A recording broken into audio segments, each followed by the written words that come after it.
మనతో పాటుగా సీనియర్ సంపాదకులు తెలకపల్లి రవి గారు సిద్ధం గారు. రవి గారు నమస్తే సార్. నమస్తే వర్మ సార్, మిథున్ రెడ్డి గారు బయటకు వచ్చారు, చాలా ఆవేదన వ్యక్తం చేస్తున్నారు, చాలా ఎమోషనల్గా ఆయన మాట్లాడిన అంశాలు. జైలు అధికారులు చాలా వేధింపులు చేశారట, ఓ టెర్రరిస్ట్లా చూశారట. ఒక ఎంపీ మాట్లాడిన మాటలను ఏ రకంగా చూడాలి? గతంలో చంద్రబాబు నాయుడు రాజమండ్రి జైల్లో ఉన్నప్పుడు ఆయన కూడా అసలు ఆయన ఉండగానే కేసు పెట్టారు, హత్య చేయాలని చూశారు, పైన డ్రోన్ ఎగిరింది, అక్కడ ఇవి ప్రమాదకరమైన పాములో ఇట్లాంటివన్నీ అక్కడ ఈ పద్ధతిలో దాదాపు జరిగాయి కదా. జైళ్ళలో ఉన్నప్పుడు ప్రభుత్వాల మీద ప్రతిపక్షాలు చేస్తుంటాయి. కానీ మిథున్ రెడ్డి కూడా ఈరోజు మాట్లాడారు. ఆయన మీద మామూలుగా బెయిల్ ఇచ్చేటప్పుడు కఠిన షరతులు ఏం పెడతారంటే కేసును ప్రభావితం చేసే విధంగా మాట్లాడకూడదు అని. కానీ ఇతర విషయాలు మాట్లాడవచ్చు. ఇంతకుముందు కూడా ఉదాహరణకు జైల్లో నాకు ఆహారం కావాలి, మంచం కావాలి, ఇటువంటివి అడిగినప్పుడు కొంత ప్రత్యేక ఆహారం ఇవ్వడానికి దీనికి అనుమతి కూడా కోర్టు ఆయనకి ఇచ్చింది.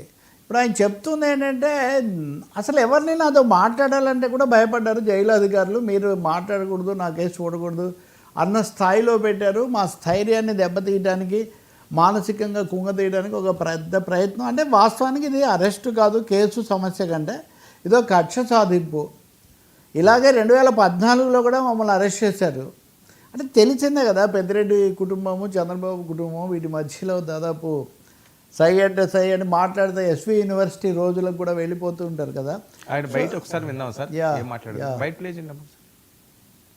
జైల్లో ఎటువంటి పరిస్థితుల్లో పెట్టారంటే ఒక టెర్రరిస్టో తీవ్రవాదిని జైల్లో పెట్టిన పరిస్థితి ఉండింది నాకు. నేను ఉన్నన్ని రోజులు కూడా ఒక పూర్తి బ్లాక్ లో వేరే ఒక మనిషితో మాట్లాడే పరిస్థితి ఉండదు.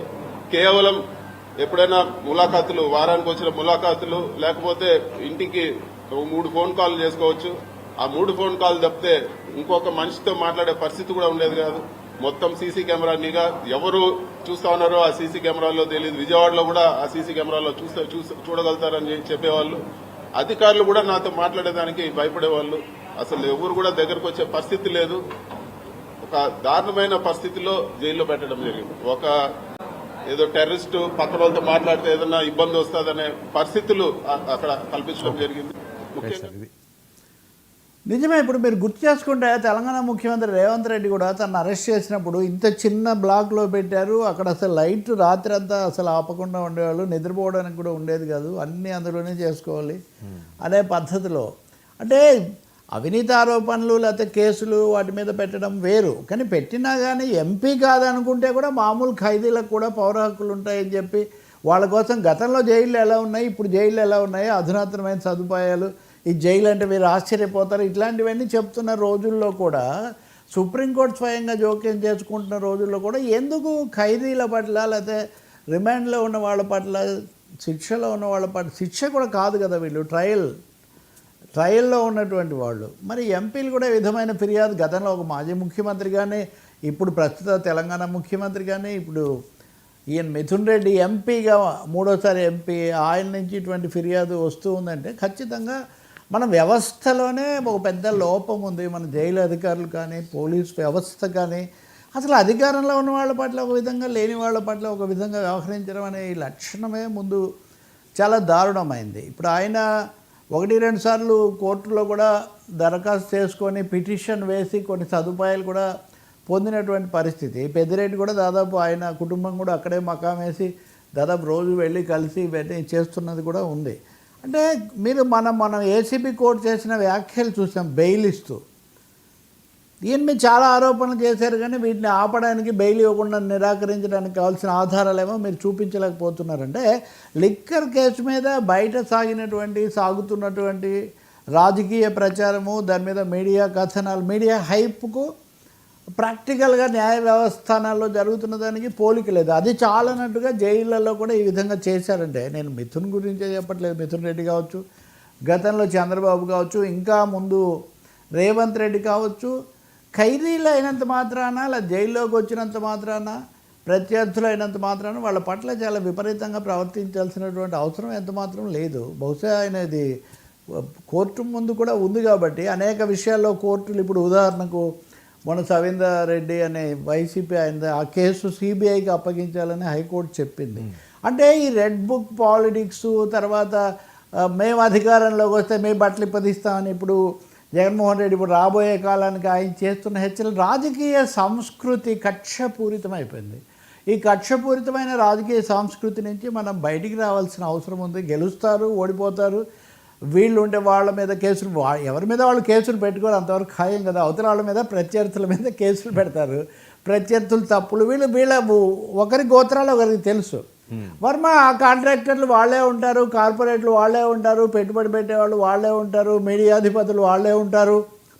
వ్యవస్థే మారదు కదా, పాలక వ్యవస్థ మారుతుంది, మొత్తం ఆర్థిక వ్యవస్థ, ఈ వ్యవస్థలు ఏం మారవు. కాబట్టి మిథున్ రెడ్డి ఎంపీగా చేస్తున్న ఫిర్యాదులు ఆయన నిజానికి అధికారికంగా వ్యక్తిగత స్థాయిలో ఆయన ఇవన్నీ కూడా చెప్పవచ్చు. వాటిని గురించి పరిశీలించడం, ఇలాంటి ఫిర్యాదులకు గురి కాకుండా చూసుకోవడం మనకు చాలా మంచిది. ఇప్పుడు వెంటనే నా కింద కామెంట్స్ పెడతారు, ఇప్పుడు కూడా ఇప్పటికే పెడుతుండొచ్చు, ఏమని అప్పుడు ఏమయ్యారు, ఇప్పుడే సార్ అప్పుడు కూడా ఖండించాం, ఇప్పుడు కూడా ఖండిస్తాం, రేపు కూడా ఖండిస్తాం. ప్రజాస్వామికవాదులము, ప్రజల తరఫున మాట్లాడేవాళ్ళం, చేసేదేంటి? ఎవరి పట్లైనా మీరు చట్టం ప్రకారం వెళ్ళండి, రాజ్యాంగం ప్రకారం చేయండి, కానీ రాజకీయ కక్షల ప్రకారం మీరు వెళ్ళకండి. ఎవరు ఏం చేసుకున్నారు? 16 నెలలు జైల్లో ఉన్న జగన్మోహన్ రెడ్డి బయటకు వచ్చి ముఖ్యమంత్రి అయ్యాడు. 59 రోజులు జైల్లో ఉన్న చంద్రబాబు నాయుడు బయటకు వచ్చి మళ్ళీ 4వ ముఖ్యమంత్రి అయ్యారు. అసలు చాలా యువ నాయకుడు, లెక్కలోనే లేడని కేసీఆర్ గారు భావించిన రేవంత్ రెడ్డి గారు అన్ని కేసులు తట్టుకొని వచ్చి ఆయన ముఖ్యమంత్రి అయ్యారు. కాబట్టి వ్యవస్థ అనేది, రాజ్యాంగం అనేది చట్ట ప్రకారము లేకపోతే న్యాయస్థానాలు చెప్పే ప్రకారం నడుస్తూ ఉంటుంది. ఖచ్చితంగా మిథున్ రెడ్డి విషయంలో అంటే ఇంత అటెన్షన్ ఉన్నా, ఎన్నిసార్లు కోర్టులు జోక్యం చేసుకుంటున్నా, మీడియాలో ఇదే అవుతున్నా కానీ ఏం మార్పు రావట్లేదంటే అది మటుకు సరైనది కాదు. నేను అనుకునేది ఐఏఎస్లు, ఐపీఎస్లు, ముఖ్యంగా ఈ జైళ్ళలో చూసేవాళ్ళు, ఇటువంటి వాళ్ళు కూడా వాళ్ళ నిబంధనల్ని ఖచ్చితంగా పాటించడం చాలా అవసరం. ఇప్పుడు మా నాన్న ఉన్నాడు, నేను ఐ థింక్ 4వ తరగతి 5వ తరగతి ఉన్నప్పుడు ఆయన అరెస్ట్ చేశారు డిఫెన్స్ ఆఫ్ ఇండియా రూల్స్ కింద. ఆయన 2 ఏళ్ళ దాకా జైల్లో ఉన్నారు. మా నాన్న కమ్యూనిస్ట్ నాయకుడు. ఆయన బయటకు వచ్చాక మీరు జైల్లో ఉంటేనే మేము బాగా చదువుకునేవాళ్ళం, జైల్లో ఉంటే వాళ్ళని పొలిటికల్ డిటెన్యూస్ అనుకోండి, వాళ్ళని క్రిమినల్ కేసులో వెళ్ళలేదు, ఎందుకు వెళ్ళినా సరే. అంటే జైల్లోనే నేను చెప్తుంది, ఆయన కూడా రాజమండ్రి జైల్లోనే ఉన్నారు. 1967 నాటి సంగతి నేను చెప్తున్నాను. కాబట్టి నేరాలు, అవినీతి ఆరోపణలు నిర్ధారణ జరిగే వరకు కూడా వాళ్ళను మామూలుగానే చూడాల్సిందే. శ్రీశ్రీ శరశ్చంద్రిక అని రాస్తాడు. శరశ్చంద్రికలో చంద్రుడితో మాట్లాడతాడనమాట. ఇలా వచ్చావేం వెన్నలా, ఎలా వర్ణించానని. చివరకు ఆసుపత్రుల్లోకి నీ కిరణాలను పంపించి వ్యాధిగ్రస్తుల పాలిపోయిన కపోలాలను స్పృశించడం మర్చిపోకు, జైలు గోడలను దాటి కూడా ఒక్కొక్కసారి వెళ్ళు, నేరాలు చేశారు నిజమే, అందుకని అలక్ష్యంగా చూడకే అంటాడు. Whether it is big leader, ఇది ఎప్పుడు రాశాడు ఆయన 60sలో, ఈ రాజకీయాలు ఏం తెలియక ముందు. సో రాజ్యాంగబద్ధంగా చేయండి, వెంటనే ఖండనలు వస్తాయి. ఒకరినొకరు ఖండించుకోవడం, ఒకరికొకరు కౌంటర్ మీడియా కాన్ఫరెన్స్లు పెట్టుకోవడం, మీమ్స్ విడుదల చేయడం, అదేం పెద్ద సమస్య కాదు. పద్ధతిగా ఉంటే ఇలాంటి సమస్యలు ఏమీ ఉండవు. ఖచ్చితంగా చేయాలి. అది వాళ్ళు ఉన్నప్పుడు కూడా ఇవే సమస్యలు కదా. వీళ్ళ మీద ఆరోపణలు ఏం తక్కువ లేవు. ఇప్పుడు మిథున్ రెడ్డి ఇవన్నీ చెప్తున్నారు, కానీ మిథున్ రెడ్డి, పెద్దిరెడ్డి రామచంద్రారెడ్డి వాళ్ళే కదా. జగన్ తర్వాత ఎవరన్నా ఆ పార్టీలో సొంతంగా ఒక ఆధిపత్యం చెలాయించగలరు, మాట చక్రం తిప్పగలరంటే వీళ్ళే. కాబట్టి భవిష్యత్తుకైనా ఈ పద్ధతులు మార్చుకుంటే చాలా మంచిది. ఎవరు రెడ్ బుక్తో పాలించలేరు సార్, రెడ్ బుక్తో పాలించలేరు, డిజిటల్ బుక్తో కూడా పాలించలేరు. ఇప్పుడు డిజిటల్ బుక్ పెడితే వెంటనే అప్పుడు జరిగినవి వీళ్ళు పంపిస్తున్నారు. ఇంక దీనికి ఎండ్ ఎక్కడుంది? సో నువ్వు అట్లా అంటే నేను ఇట్లా అంటా అని. మీరు ప్రజాస్వామ్య పద్ధతిలో వెళ్ళండి అని చెప్పాల్సిందే అంతే. నేనేమి ఎగతాళి చేయదలుచుకోలేదు. నేను చెప్పదలుచుకున్నంత ఒకటే, ఆయన ఫిర్యాదులను పరిశీలించండి, అధికారులు కూడా తగు జాగ్రత్తలు తీసుకోండి. మళ్ళీ వాళ్ళు వస్తూ ఉంటున్నారు, ఎవరి బట్టలు ఎవరు ఇప్పటి, అందరు బట్టలు వేసుకొని అందరు రాజ్యాంగ ప్రకారం పనిచేయండి అంతే. సార్ మీరు డిజిటల్ బుక్ టాపిక్ తీసుకొచ్చారు కాబట్టి అన్నింటి నుంచి వాడు పెద్ద ఎత్తున వైరల్ అవుతుంది.